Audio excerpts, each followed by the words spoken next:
Public Enemy's Minister of Information, Professor Griff, celebrates the 30-year anniversary of the best hip-hop album ever.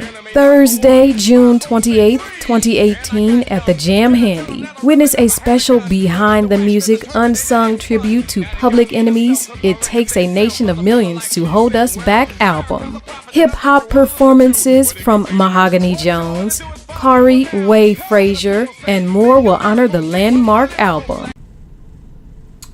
All right, we are back with Detroit is Different, and still in a city that ain't Detroit, but like I say, nonetheless, a black city, as I have a talented pool right now. 4 deep, one of those rare type things. Actually, people that don't even really necessarily interact with each other. Generally, I have group guests. It's like people are part of the same organization and all of that, but all of these people are young people from Detroit, now in DC, finding a way, making a way, doing their thing. So let's do the introductions. We got Julian. Julian, what's up? How you doing?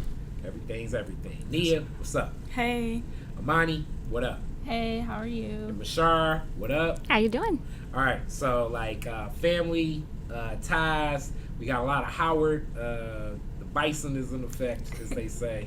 and then somebody from U of M, the Wolverine, Go another Blue. one of the wild cats, I guess, of our wild animal, Northern American Wolverine. animal. I don't know what that is. But so let's talk a little bit about DC versus Detroit. And I don't know, these questions are open-ended. Anybody can chime in. It's a different take. I have my disposition of Detroit. I was born in '82, so most of my life, I remember the Coleman Young era. I'm sure that most of you all probably remember the Mayor Kilpatrick era the way I remember the Coleman Young era of Detroit and what that represented, how that looked like, the opportunities that existed in Detroit, and now just like the new change. DC to Detroit. Let's talk Detroit as a child. What do you all remember about Detroit growing up as kids? Belle Isle. Speak up. So Oh, Belle Isle. well, I guess I remember just like going to Belle Isle as a child and going with my family. And then as I grew, we started going to the Riverwalk. So when I grew up, the Riverwalk was fairly remodeled. It was new and remodeled. So that was like a fun place to go, and going to the Taste Fest, going to the Jazz Fest, going to all that good stuff. And then being a student in Detroit Public Schools was a big part of like growing up. Watching downtown change. So watching Comerica Park be built and watching Ford Field be built. So that's a big part of my childhood. Okay. All right. Others chime in. I would agree. I immediately thought Taste Fest. You know, when I think of Detroit as a child, I think of every summer it's something to do. Summers in Detroit, I feel like it doesn't get any better. You know, it's summertime in Detroit is the best. The fireworks, river days, and of course being in DPS in those old buildings when it's June and you're hot in school ready to go play, but you with your friends, just the sense of community. That's what I think of when I think of Detroit growing up. Okay, and then just knowing you guys passed, let's talk about schools. What schools? So I graduated from Cass Tech. Yeah, I graduated from Cass Tech as well. I went to Detroit School of Arts. Okay, and I went to Golightly in elementary school, and I went to UAD Jesuit High School Academy for middle school and high school. Okay, so these different schools, as we talk about that, like definitely standout Detroit schools, like UAD, Cass, DSA. This isn't the average, as they say, neighborhood school. What were those experiences like? And let's just talk about that. Let's stick there. We can go, Julie, start with you. So the reason I mentioned Golightly is because Golightly is a public school in Detroit. A lot different than how U of D Jesuit was. At Golightly, I was getting 4.0s like it was nothing. And I actually enjoyed being there because that's where my best friends were. I remember I'd be at Golightly till 6, 7 o'clock, just hanging around with my friends, waiting on my mom to get off work. UOD introduced me to the thought of racism, inequality, things like that. Not saying I dealt with racism firsthand, but I understood the gap between, I guess, white education versus black education, or suburban versus public school education. I was really, really far behind when I got to UOD, and it took me a lot of, late night studying, hard work, tutoring, to finally catch up and be able to be proud that I went to UOD and I was able to graduate with a GPA that I felt was sufficient. But still friends, I made great friends at UOD, friends that will be my friends for life, that I call my brothers and things like that. Okay, so what were some of the classes that you think you had those big gaps in? English, math I was okay in, science I was behind in. I mentioned before we started that I attempted taking the honors chemistry class in high school, and it just destroyed me. It messed up my confidence because I originally wanted to be an engineer, but I changed after taking that class. I was just far behind when it came to the academics. Sports, I was okay. I played basketball. I was like one of the best on the team. That was no problem. The social aspect was okay, but really just keeping up with the academics. And I had never took like a semester final before, so I didn't know how to study. For me, it was just do homework, take a quiz or a test, and I get an A in the class. And I really didn't have to study for the test. It was just a lot easier at a public school. And then when I went to the private, I had to retrain my thinking. Okay. All right. What was the school experience like for you, Mia? I loved high school. So high school, I always tell people, were the best 4 years of my life. Just going to a performing arts school is definitely different than going to a traditional public school.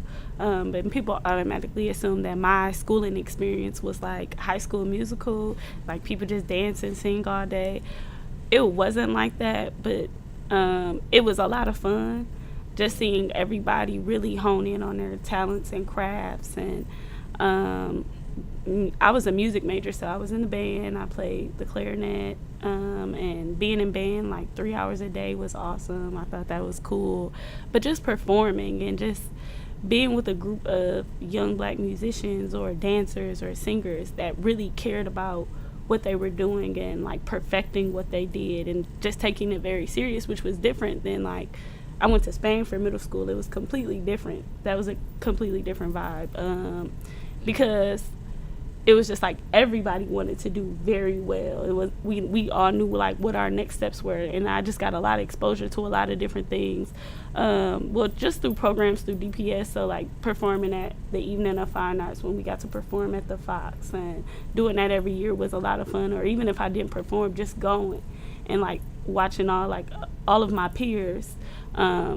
It was a professional performance. You would almost think like we were getting ready to be on Broadway, the way that we prepared to do what we did. And then just at Spain, it was different because it was just a regular public school, but everybody wasn't quite sure what their next steps were or what they wanted to do, or they weren't taking it as serious. It was just kind of like, I'm here because I have to be here. Whereas at DSA was like, I'm here, I want to be here, and I'm going to work very hard to get what I came here to get. But not only that, it was a family environment. So it was like what I do not only reflects on me, but it reflects on the team. So, preparing for state festivals, preparing for city festivals. I just think we really had each other's back, and we really encouraged each other and supported each other, just because we wanted to see everyone succeed. So, and just having the opportunity to go to college, my band director made sure everybody that graduated in my class received a scholarship to some college, because he knew that for some of us, staying in Detroit wasn't an option, and he wanted to give us exposure outside of the city. So even he wanted us to go away so we could come back and help. But I guess I never quite made it back. Amani, what was school experience in Detroit like for you? Very similar to what Nia mentioned, because we went to Spain together. So coming from Spain middle school to Cass Tech, which is a college prep high school, you can definitely tell the difference just in terms of, if someone's family is backing them. At Spain, a lot of kids went to school and their mother wasn't involved, their family wasn't involved to make sure that they excelled in school. Whereas at Cass, everyone's family is like, okay, you're going to college, this is the next step. It was always motivating to have close friends, the people who you were with every day who wanted to do great things, who were in readers theater or dance workshop, or I was in orchestra, to have friends in band who, we did things outside of just excelling, taking AP classes, just trying to make it out, and just trying to be great and be black and, just support each other like Nia mentioned. So again, that sense of community, it was a great feeling. Okay. Mashar? So for me, I felt like it was a little different because, my mom's originally from Detroit. My grandparents bought her home way back in the day on Hazelwood between Lawton and Wildermere, or on the west side, not far from Dexter. And I remember when I was young, I originally was at Brady Elementary for a little bit. We left, moved to Texas and Georgia, and then came back when I was a freshman in high school. And, we came back during Christmas. I remember I had like 4 outfits packed in my suitcase thinking we came for vacation. But my mom, being the only child, and my grandmother wasn't doing well at the time, she said, I'm going to come back and take care of my grandma. And so, I was living with my mom. So, of course, I came back and felt very blessed to spend those last 2 years with my grandma. And so when I came back to Detroit, that's when I went to Cass Tech. And I remember going through the application process and being accepted into Cass Tech, and then, starting my classes and building real, true friendships that I really appreciated, and being involved with the NAACP and being involved with student organizations at Cass. But one of the main differences that I noticed compared to down south is that we competed with sports down south because everyone was already up to a certain level when it came to academics. Compared to in Detroit, I felt like it was a competition between the schools of who is going to receive the most resources, which universities are going to come and recruit from certain schools. And I felt blessed to be positioned at a high school like Cass Tech that offered me the opportunity to have gone to a school like University of Michigan. But I felt like one of the things that I really wish would have been different in Detroit is that all of the schools have the same opportunity for recruitment when it came to universities, like in Georgia. Mm-hmm. Yeah, I often get into this discussion. Actually, from that last interview with Corinda, one of the last discussions I had with the principal at Northwestern during a Northwestern alumni meeting, because I'm president of the Northwestern alumni chapter, was, I believe that in Detroit public schools, in Michigan, period, but especially in Detroit, some schools are labeled as good schools and some schools are labeled as bad schools.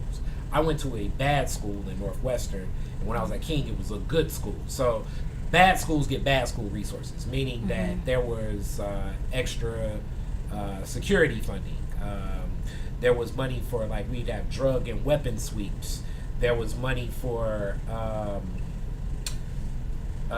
police to patrol, and just things that are just odd.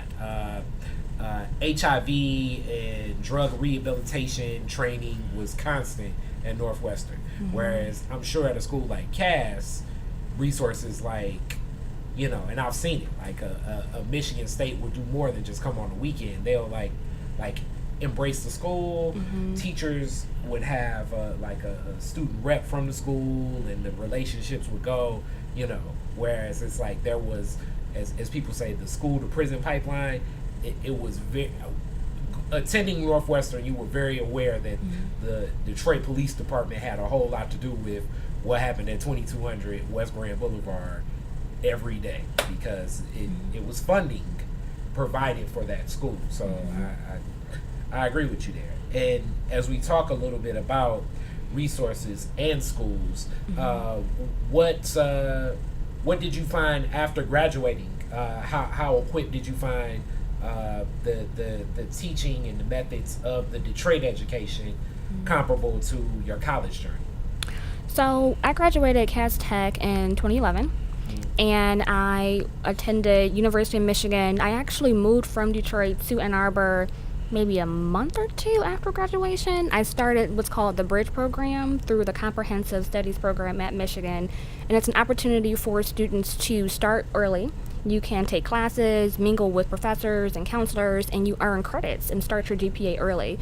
But it's also an opportunity to prepare you for how the University of Michigan is going to be, the rigor, and there's the complexity of being in a different environment. And I felt like my education at Cass, in addition to that summer bridge program, prepared me to be at Michigan and to be able to excel.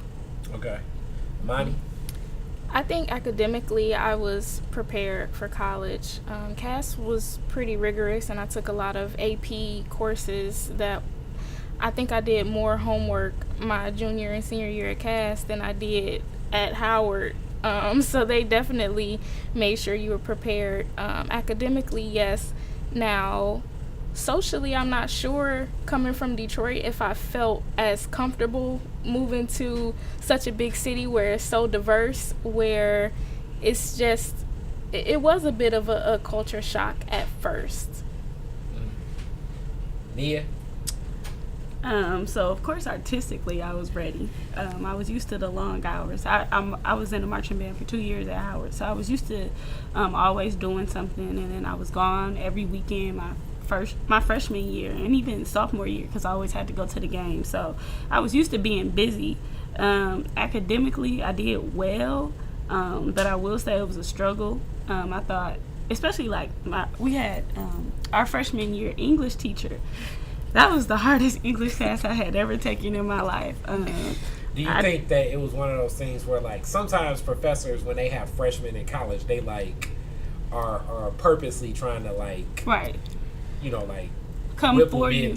Yeah. No, I don't think it was that. It was just she just had exposed us to so much, and I just felt like this is how you write a right, paper. and analyzing things and like critical thinking. I don't think I got that as much in high school just because it was performing arts. So they like kind of course you had your academic part because you're a student, but I don't think it was as it was stressed as hard as, of course, like preparing for like state festival and things like that. So again, I was ready. I was prepared to, go to a football game every weekend and balance, doing homework and being a performer. But it was challenging in some ways. Just, again, the critical thinking part, like, I just didn't think outside the box. I didn't push the envelope. I was just kind of like, that's not what I taught. That's not how, like, I was taught in high school. I'm just used to, like, very concrete topics. And so, like, when they really, like, they're very, you come across to a lot of abstract thinkers, and people that just have different life experiences than you. So just like coming to Howard and meeting people like from literally like they're like, I'm from Africa, like I just came from Africa, or I came from the islands, or like coming from the other part of the country. Like all of my friends are like from California, and I'm like, oh, I didn't know like people really live there. Like, oh, I thought, I mean, of course people live there, but like, oh wow, people live here and people live there. Oh, you came from Idaho? And just like again, I was stuck in a box, and just coming here, I really had to like step outside of my comfort zone. So academically, that was a challenge, like changing and reshaping my ideas. Okay, Julie. Yeah, I think coming from high school, I was definitely ready, but at the same time, I was too cocky. Like, I think when you come from a Cass or a Rennie or a UAD, you just feel like, I'm about to go to college. Especially if you go to a college like Howard, you just think, I'm about to get a 4.0, like, easily. Like, I'm about to get these job offers. I'm just going to kill it. So you don't put in the work like you're supposed to, and then you get hit with a shocker, like, oh, I got a C on that final? Like, really? But academically, I felt like I was okay. But yeah, the social adjustment is very important. You don't meet people that just want to come up to you on the yard and say, hey, my name is such and such, who are you? You don't get that in Detroit. Most of the time we cold, so we don't want to talk. We trying to get from A to B as quick as possible without having to talk to as many people as possible. But Howard is a lot more laid back, especially when the weather is good. Everybody's on the yard. There's music playing. They giving out ice cream or whatever it may be. So I actually chose Howard because I knew it would make me a more social person.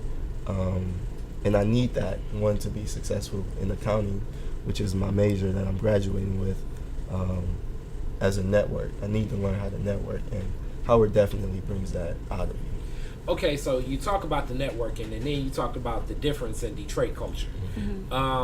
Let's talk a little bit about some of your friends. Did any of you all have friends that ended up staying in Detroit as opposed to leaving and going away for school, or leaving just period and moving to another city? How many of you all have friends that stayed? And then just give not necessarily names or personal takes, but what do you think they're seeing and what's different now that you notice about that relationship and their perspective of life? I have a few friends that either didn't go to college or tried to go to college but had to come back home. They not loving life right now, because it is hard in Detroit to really find a lot of opportunities without a college education. But then I also have friends that go to Michigan and Michigan State and Oakland University. They're enjoying, I guess, the college life. Like me, they still don't know exactly what they want to do. I think they plan on staying in Detroit, so they're looking for opportunities out there. But a lot of them still want to get out of Detroit as well because they haven't gotten a chance to see something different.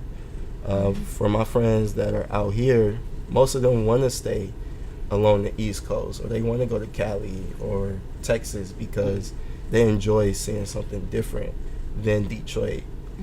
For a lot of people in my class, which is, I came in 2014, we saw a lot of bad Detroit, like, the bankruptcy, Kwame Kilpatrick.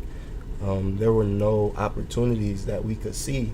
So coming out here, seeing all these businesses and things like that, it's very attractive, and you feel like Detroit has nothing to offer you. Okay, somebody else? Yeah, I had to really think about it for a second because most of my friends from college and even from high school have left Detroit. I can think, 2 to 3 folks who I was really close with. They're still in the city and they're working. One actually just got a promotion not long ago. And even with that promotion, she feels like, do I really still want to be in the city? Things are changing so drastically.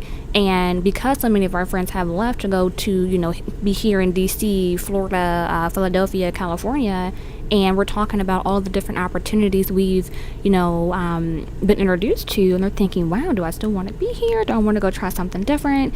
And so I think for me, leaving, Michigan to come to DC, I always wanted to, be in DC, and so I felt so grateful when I had the opportunity to come, and, the opportunities that opened for me to be here. I feel like a lot of people, when they're in the city, they see people flourishing outside, and I think that's one of the reasons why a lot of folks tend to leave after graduation. I do. Like Mashar, most of my friends did leave Detroit for college. Though those that stayed, they are really struggling with finding opportunities. They reach out to me a lot, like, "How are you doing it? What do I do?" And it's hard to try to give somebody advice when, of course, I'm 24. I'm still, quarter life crisis, and it's hard to try to convey what to do when I know it's not as many opportunities in Detroit as it is in DC or New York or where some of my other friends have moved to. So it is challenging trying to lift up your friends that are still there because you want to see them do well, but what do you say and what do you do other than, oh, you should just come out here? It's hard to balance that. Nia? I will say I have a few friends that stayed in Detroit, and I have friends. Most of my friends went away to school. Some of them ended up back in Detroit, but the ones that I know that are in Detroit, it's kind of like they want more, but they're kind of scared. In Detroit, you really can just become comfortable. So you're like, if I find a job, if I find a house, and I have a car, like, and I can maybe take a vacation here and there. Like, do I really need anything more? Because in Detroit, if you can do all that, you are like winning. If you can get a car and afford it, afford that $400 insurance, you can buy a house, and you can, go to Miami every once in a while, and even, take that trip to the Bahamas. Like, why would I leave Detroit? So I feel like we get stuck when we stay out there. And then out here, it's, again, like Imani said, it's hard to give advice to those that are there because they just don't understand. Like, when you come out, like, to an area like D.C., you just see, like, it really just opens the door, and you're like, wow, people are just doing so much. It's not just about getting a car. It's not just about getting a house. Like, your idea of what it means to be not even rich but wealthy changes. And when you see, like, Miami, it's just a small trip. That's the trip on your way to Cuba, and like, it just changes. So it's just it's like they see you, they want that same lifestyle, but I don't think in Detroit you're able to get the same. You're able to build up the same confidence that will give you the courage to lead. Mm-hmm. Okay, starting this year, I was invited to a conference that the Detroit Economic Growth Corporation had. And it was convening. I'm so sick of that word, but a convening of a series of a think tank existed for the past 3 years. One of the people on it, two of the people I know. One a father of one of my real close friends. Another Roderick Miller. And then a couple other people. One of the guys that's running for governor. Just a lot of different people talking about what Detroit needs. Mm-hmm. And one of the number one things they said was young people between the ages of like college graduates to about 26. It just dwindles away and dwindles away. Especially when it came to black people. And you all are kind of touching right on this topic right now. So I want to just back to another open discussion point. As you talk about those opportunities, is there anything that, people like me, which I'm a generation up, people that are running businesses or organizations, like what can we do to attract and retain or interact or engage some of those friends, some of that young, talented, skilled group of people in Detroit, so they don't feel as though there is a ceiling on where they can go? I think the older generation, yours and up, should be more willing to reach young people where we are, instead of saying, oh, these young people, they on their phones, they this, they that. Okay, well, you get on your phone, you get on Instagram, you get on Facebook, reach out to us, because that's where we are. A lot of the bigger corporations have Instagram and Facebook, and they're paying influencers to be on their PR campaigns because they know that's how to reach young people. That's how to grow businesses. So a lot of local businesses, small businesses, black businesses who want to reach out to young people, social media is the way to do it. Hashtags, search locations, that's the way to do it. What's so funny,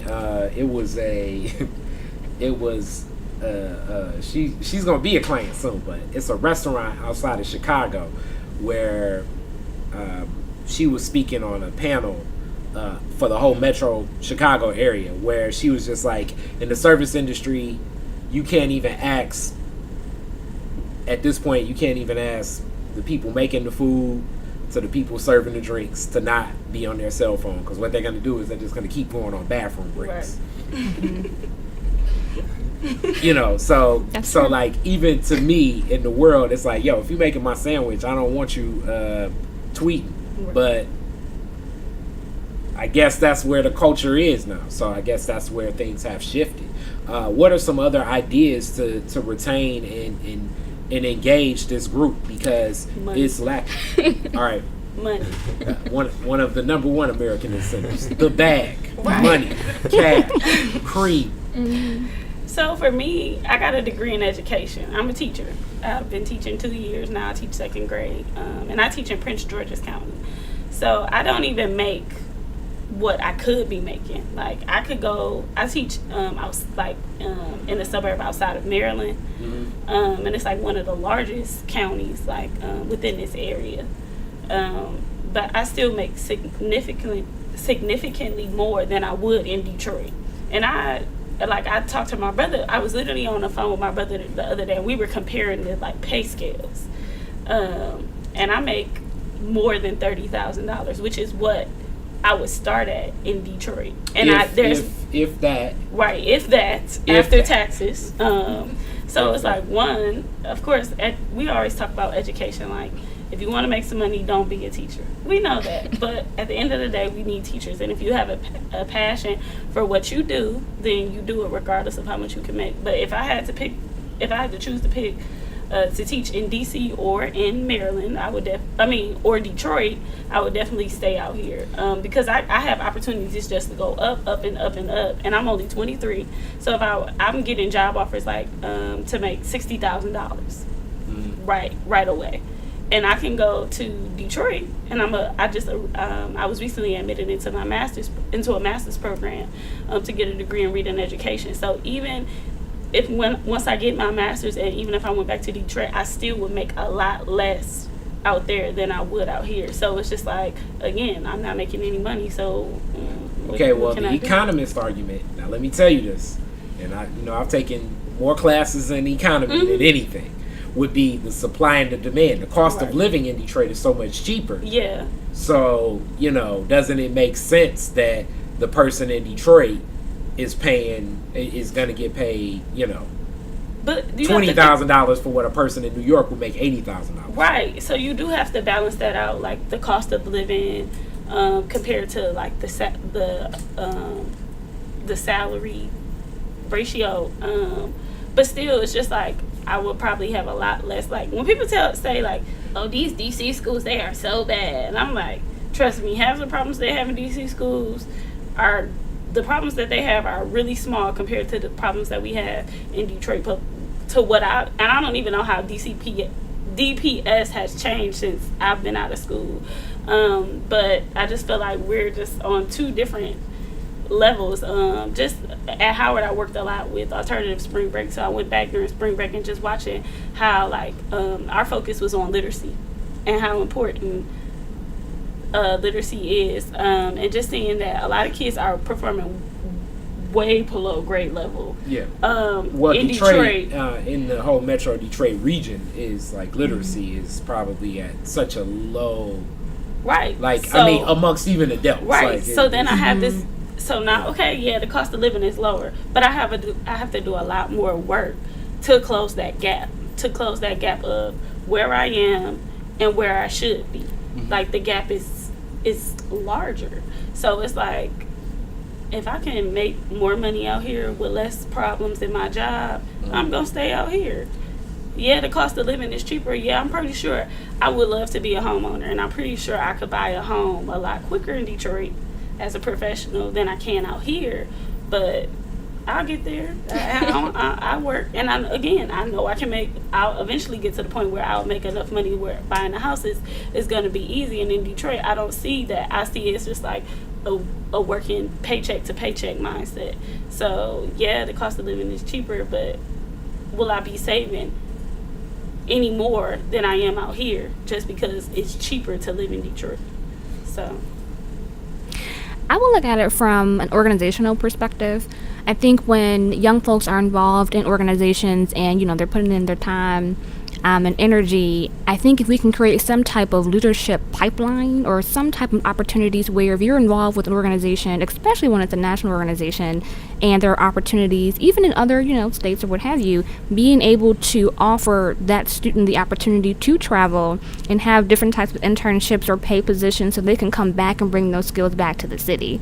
And so I think when you're involved with organizations for so long and you're not really seeing an elevation, you begin to look elsewhere.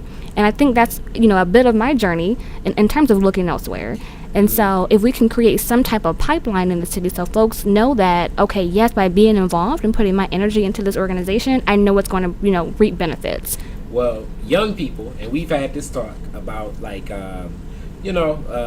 so the NAACP, because that's, our connection in a lot of ways. And you definitely wave the blue and gold a lot stronger than I do. But I remember when you were leading the NAACP, I was like, kids know what to buy. When a kid wants to be a Crip, I know what I'm buying into. A lot of these organizations with youth chapters, the idea is almost like tokenism of young people. Like, oh, it's time to take a picture, so let's get the young people to come out.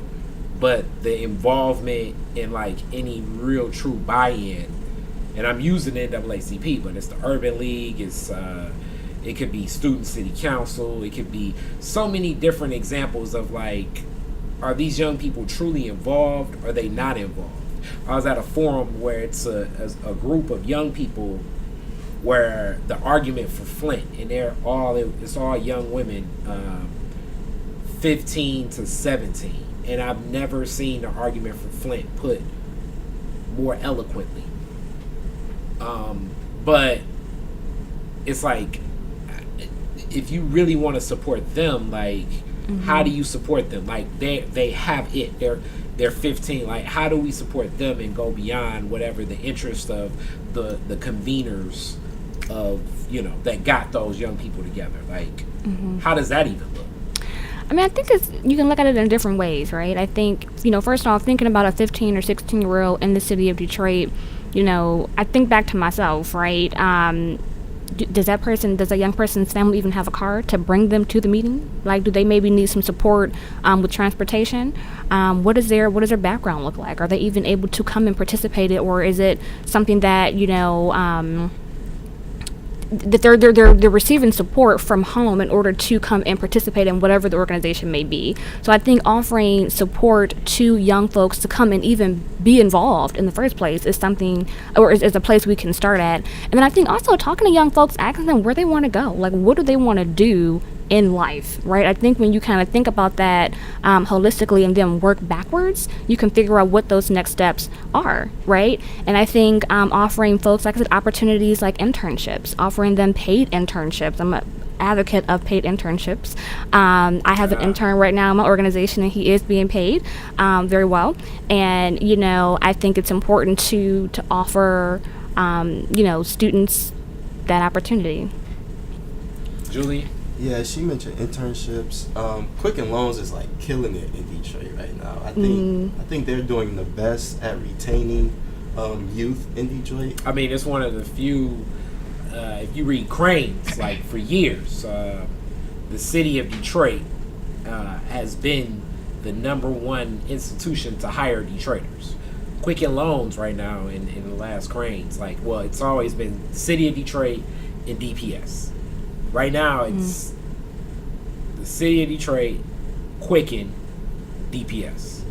So, even with that, and them killing it, it's only like maybe, I want to say 7,600 jobs. And see, that's the thing, like. So it's like by hiring 7,600 people in a city that we already know has over, at minimum, 600,000. Yeah.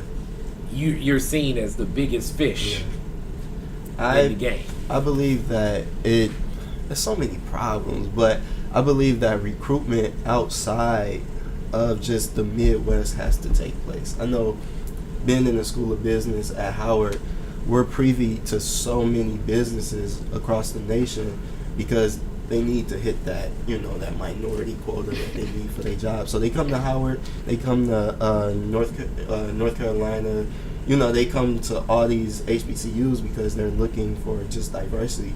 But I believe all companies should come out to the East Coast, come out to the West Coast to bring people into Detroit. Everybody is watching Detroit and seeing how it's changed. And we're the only city to have all 4 professional sports teams actually in the city right now.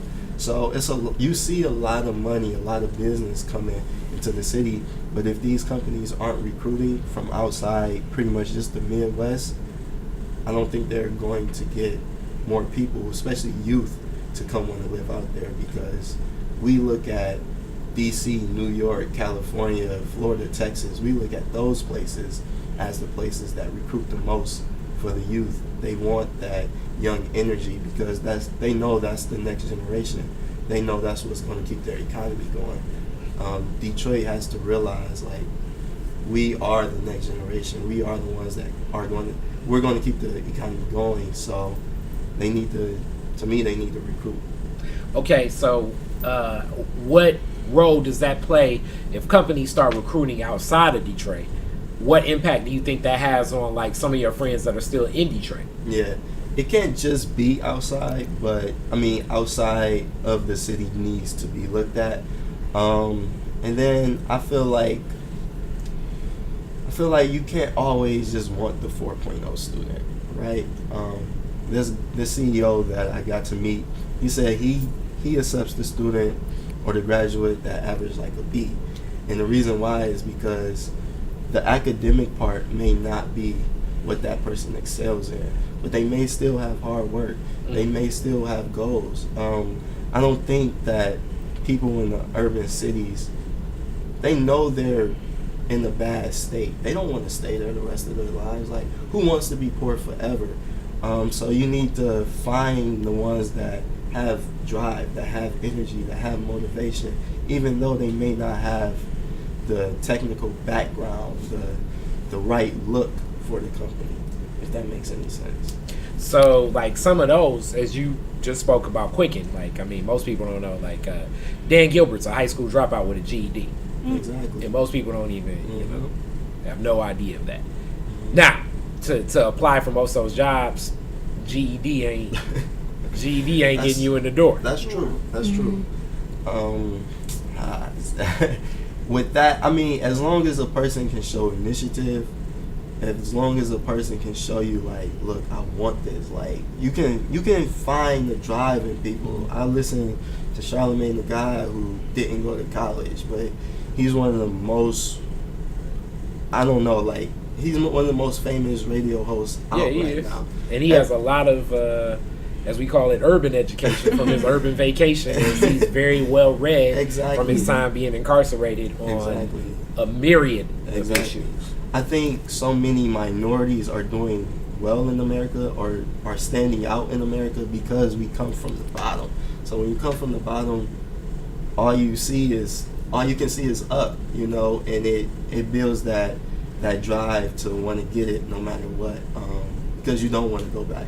Yeah, I think so many different things. It's like somebody watching this, and it's so Detroit is different, has such a different audience too. So it's like my hidden colors like people, it's business people. Yes. Definitely my hidden colors people like, brother, why you using the term minority in the first place? And then like what up is, and then just the dynamics. But you're enlightening and sharing from a space of that needs to be seen, because a lot of times some of what you're saying is rebuked, but it can be seen as like just like hardcore truth as those opportunities. And like, how do you move into these different things? How do you attract that? Because there are so many few of us. The Little Caesars Arena that was built, and one of my contractors was built where, in building the arena, they just accepted paying the fine of not hiring Detroiters because they said that there weren't enough qualified people to do the jobs. And the qualified people, because their aptitude with reading, back to literacy, was not at the level where you could have the work. So it even through some of the sanctions of like, you know, the government, like let's put it like this, the stadium was built under the guise of we gonna give people jobs. Right. They just said we can't find people to get the jobs because these people can't read. Right. But I think that goes back to meeting people where they are.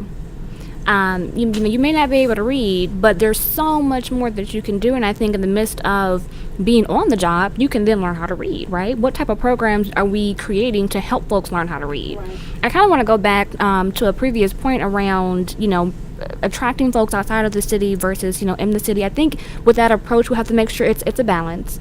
I think in regards to bringing folks back to the city, I think we first have to destigmatize this negative connotation around Detroit. And I think one way of doing that is like a panel of folks, young people from Detroit, talking about, you know, the opportunities that were presented to us, although they may have been from outside us, you know, Detroit. For me, I had a lot of opportunity in the city. When I was in high school. So I don't want it to sound like, you know, I left because there was no opportunity at all. I was very fortunate to have the opportunity to work or to intern at the city council when I was in high school, to intern for the Michigan Housing Development Authority, to also intern with the ACLU. So there is opportunity in Detroit. And I think what's important, like I said, is to destigmatize this like Detroit is horrible type of ideology and recognize that there are jewels, there are hidden jewels in the city. I mean, like right here, we're a prime example, right?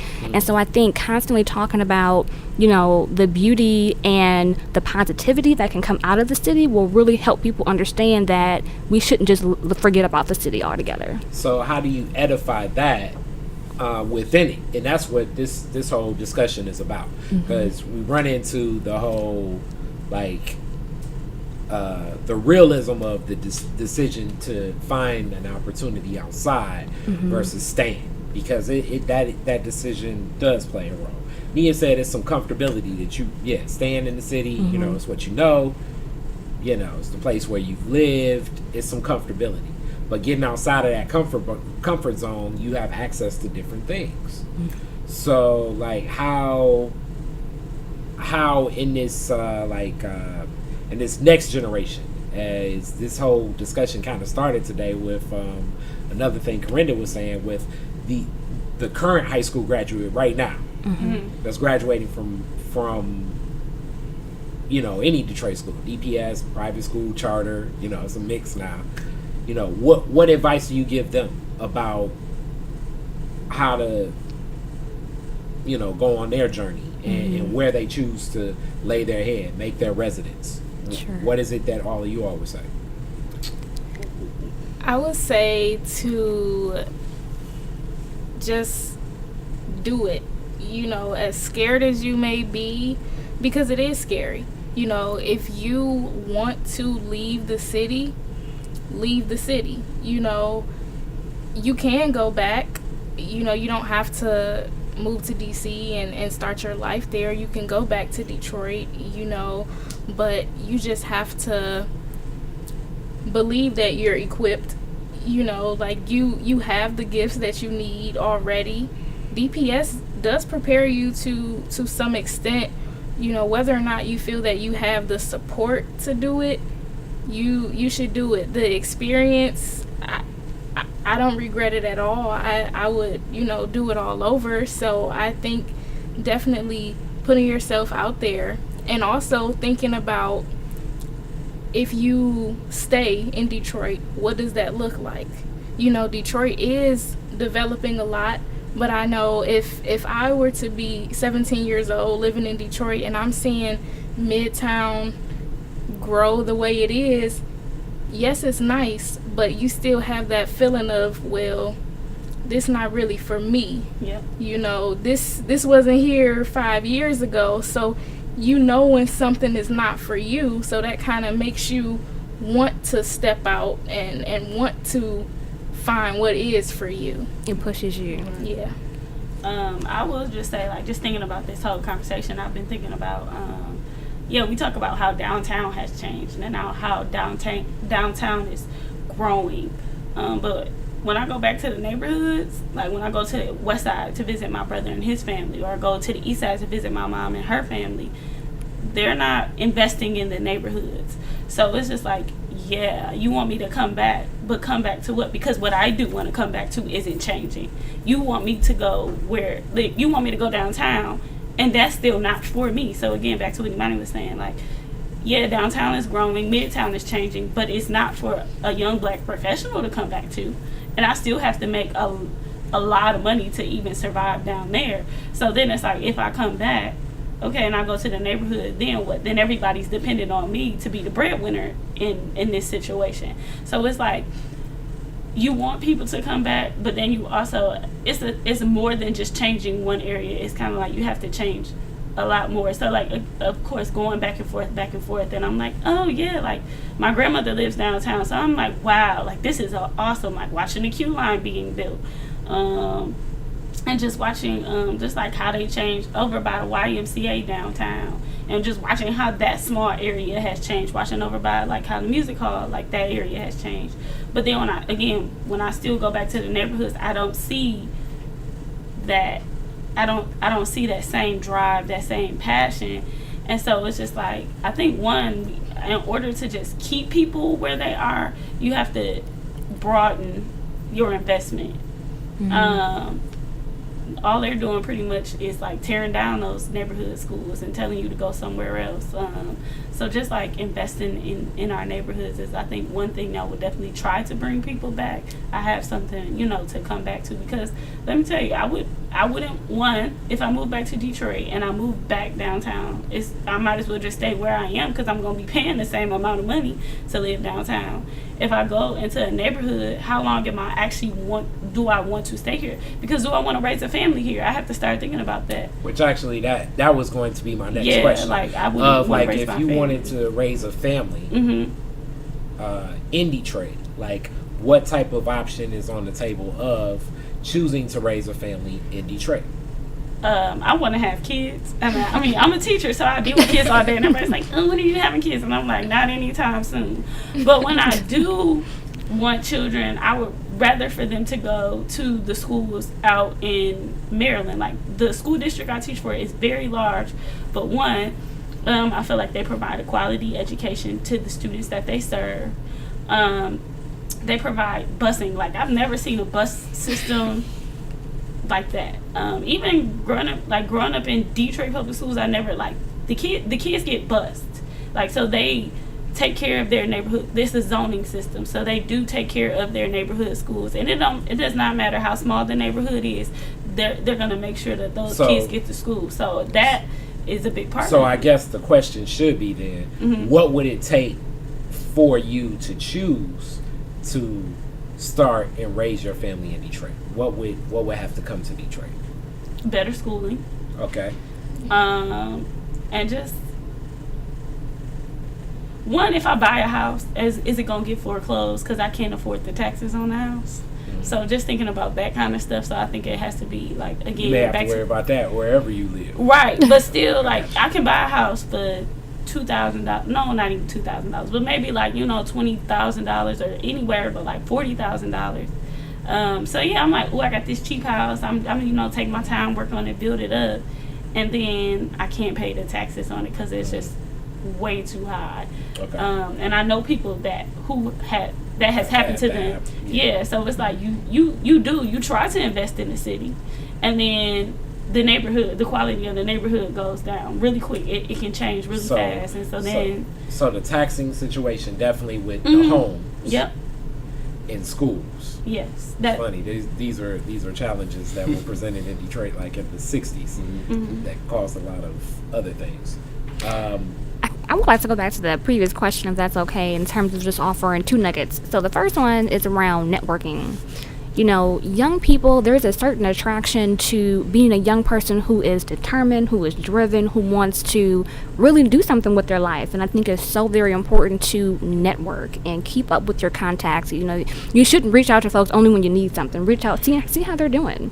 Learn about them, ask them questions. What are their kids' names, and call them, send them cards. I think it's so important to create and build and sustain your network. And that's just a piece of knowledge that I would want to impart upon to a young person.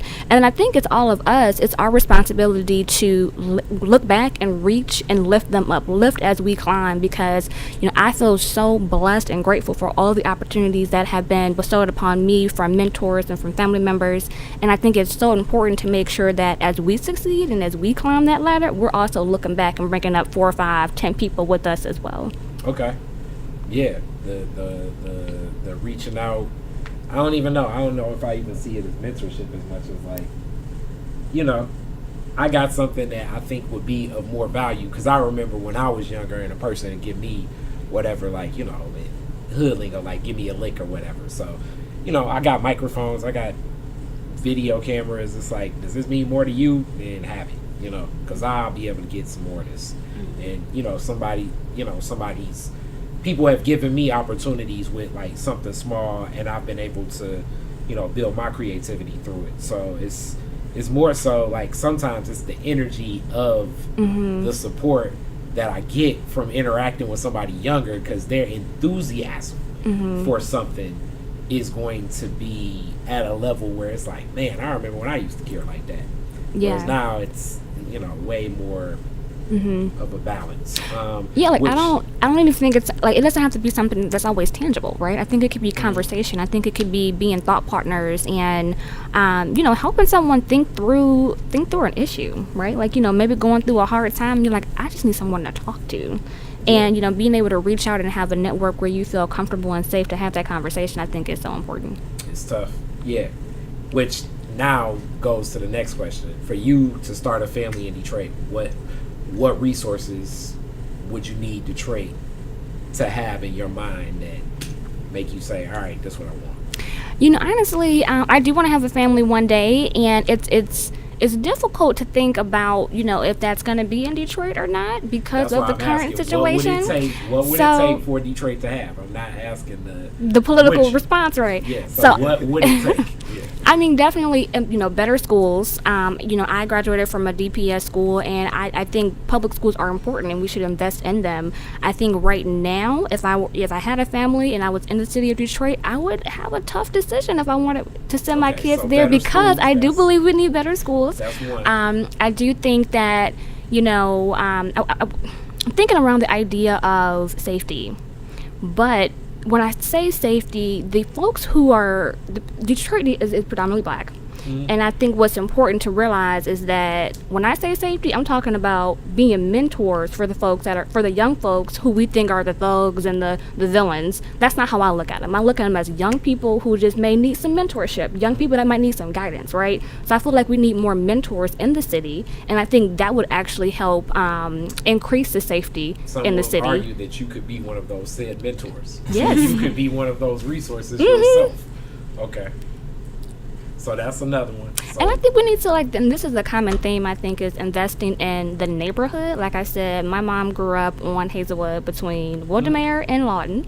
Yes. And, back in the 60s, it looked totally different. My mom was born in the 50s. Back in the 60s and 70s, it looked totally different than what it looks right now. I mean, vacancies like crazy.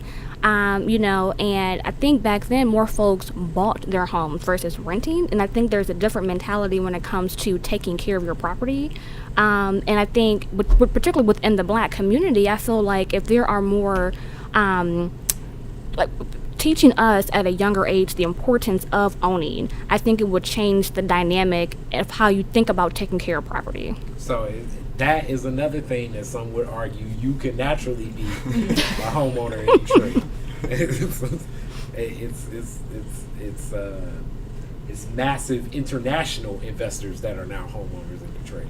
So being that it's people in Germany and Brazil and Israel and Pakistan and Iraq, Iran, the Emirates that are now owners of homes in Detroit, you could easily be one as well. So all of your reasons, you have control over two of those variables. One is the schools, which is kind of outside of your scope. Which that's something that's ironic to me, that you have so many people from outside of the city actually buying up the city, yet that image of Detroit being a bad place is still being pushed. And I think that's a systematic thing, which is way, way deeper than what you're really asking. But I guess for me to, All right, man. You can lay the knowledge. You went to Howard, man. Give your lecture, my friend. I mean, I feel like I'm a bit of a conspiracy theories in a sense. So. Hey, Detroit is different is welcome to many theories that some may label as conspiracy.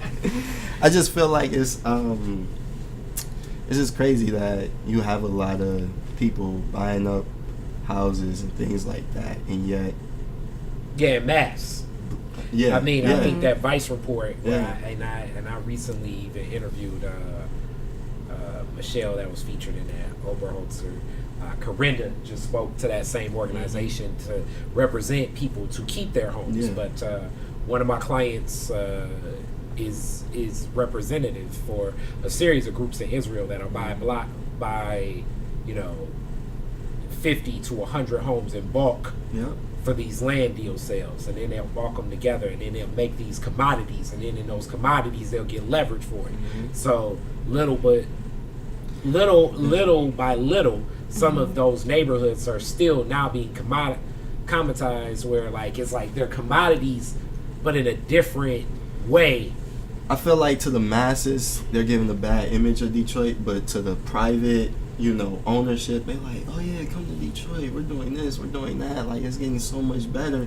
But people who have been raised in the city, we still see bad, like we still see. Yeah, I know. It's some of I know like a couple people that do tours Yeah. of different properties specifically in the neighborhoods, and those tours will have international investors from Yeah. everywhere, and the tour costs like $700 Mm-hmm. to go on the tour. So to us, it still looks bad to go back to Detroit. And then you'll have somebody, Yeah, you Jimmy have somebody from Israel or John, that's like- like, oh yeah, I'm gonna go back, and it's like, Yeah. man, Detroit is such a gold mine for so many reasons. You got the Detroit River, you got the bridge to Canada. You just have so many opportunities in Detroit to raise a family, to have diversity, to just get so many different perspectives, and to be successful financially. But they're giving minorities a false image of what the city is like, so we don't want to go back. For me to go back though and raise a family, I would have to see cleaner neighborhoods. Okay. Education is definitely important, and I want to see more youth programs that are not just based around sports. You see like AAU teams with basketball. There's so many AAU teams in Detroit.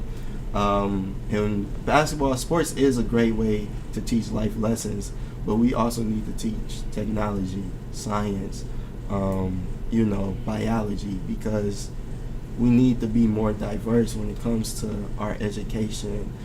Education itself, more people, more blacks should want to be teachers. That's a problem I believe there is as well, is you don't see a lot of teachers that look like us. There are a lot less and less, especially black men teachers. Like it was exactly in my journey in high school. I mean, through school, it was, I can probably count on 7 fingers how many black male teachers, and so many of the black males that are seen as problems in the classroom. And it's just like, but it'd be so much different, I feel like, if there was more of a, there's some black male administrators, but like just teachers. Yeah, so I mean, I think part of that does have to do some with recruiting outside again. You see more, I think, minority teachers when you go to different places, but you don't see a lot of it in Detroit at all. So I would need better view of the city, so infrastructure, those types of things, better education, of course, and programs that are not just based around sports, but STEM. Okay. Like that. I think everybody, Amani, did you answer this question? No. So you're the last person to answer this question. What would it take for you to raise a family in D? I think something a lot of people don't consider when raising a family, I think the obvious things are schools, clean neighborhoods, like mentioned, but for me to come to Detroit and raise a family, I would need to see more grocery stores. Because I had never heard the term food desert until I moved out of a food desert. I lived in a neighborhood a year ago where I had a Target across the street from me, I had a grocery store around the corner, another grocery store back this way, all in walking distance, where I could easily just go get healthy food for myself, which added to nourishment for my mind, my body, my spirit, and that all added to how I live my life, how I was able to just, get up in the morning, have energy to seize the day.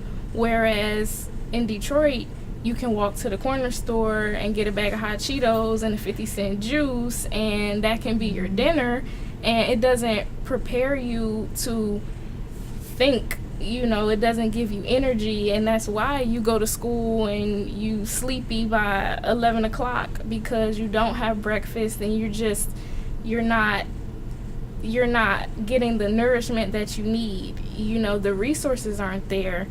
We have fast food that we eat, and it really wasn't as important to me until I had exposure to just nourishing my body and my mind, and that became something that I was very passionate about.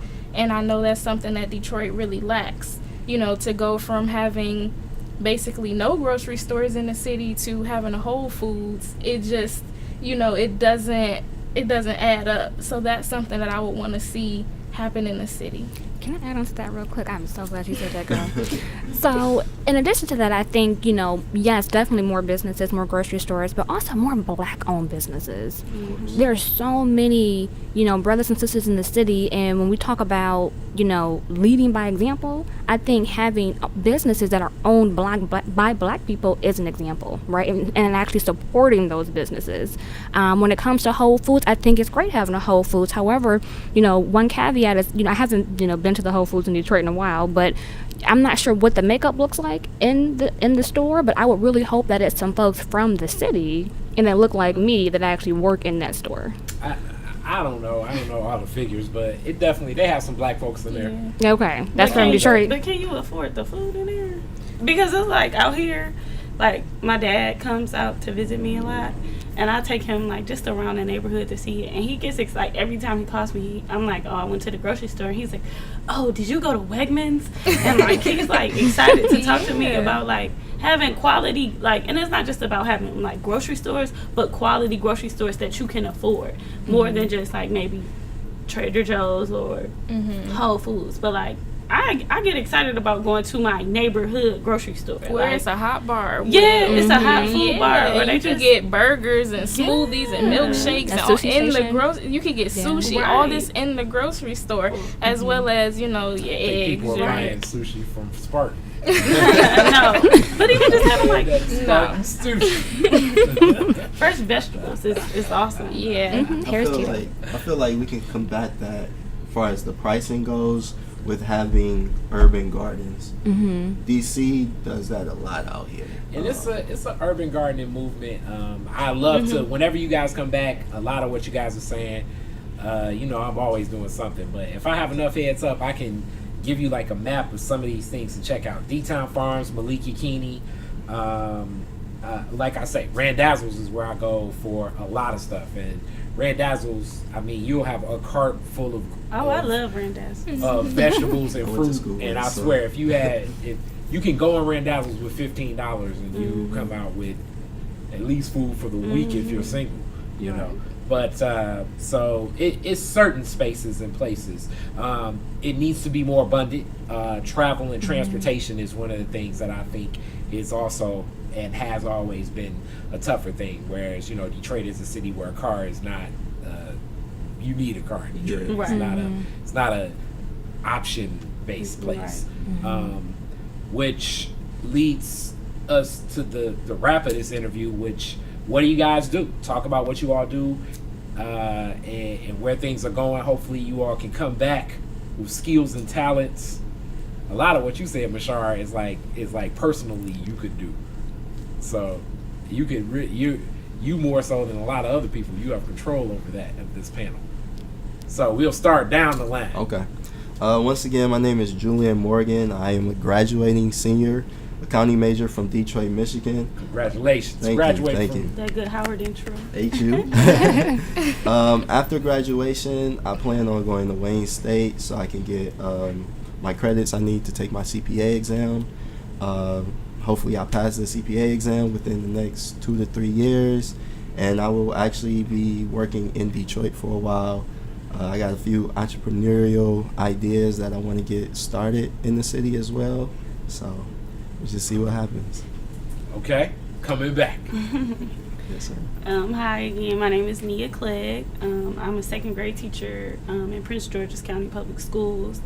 And then again, I was recently admitted into a reading education graduate program at Bowie State University. So I'll be getting my master's in reading education, and I'll get a certification to become a reading specialist. So yeah, I'll be teaching and for a while. Congratulations. Little homies need a lot of love. Yeah. Again, I'm Imani. I graduated from Howard University in 2016, and my bachelor's was in mathematics. I currently work as an admissions counselor at an education technology company in higher education. And I recently started a master's program online through Syracuse University, getting my master's in communication, focusing on digital media and technology. And once again, I'm Ashara Davis, and I graduated from the University of Michigan Ann Arbor in 2015 with a BA in Political Science and Urban Planning. And I moved to DC in 2015, was very blessed with the opportunity to come up here and actually transitioned out for a few months to move to New Hampshire and Mississippi, of all places, to work for the Hillary Clinton campaign as an organizer. Came back to DC, moved to Virginia, and began working for the organization I'm at now, which is called State Voices. And State Voices is a national, nonpartisan, nonprofit organization that's committed to advancing racial equity and ensuring that our democracy is more inclusive, representative, and folks are actually engaged in the political process. And there, I'm the national VAN administrator. VAN is the Voter Activation Network, which is a database that C3 and C4 organizations use to do civic engagement work. So I work with our partners across 30 states to help them integrate that tool as well as other voter engagement tools into their programs when they're hosting door campaigns and phone campaigns and experiments to get folks out to vote and making sure that their communities are represented. That is what's up. This was a great piece. This will be one of those interviews that I can use as information to show people, because everybody always talks the whole, but I know, and I know, and I know, and it's like, here we're for. Thank you so much.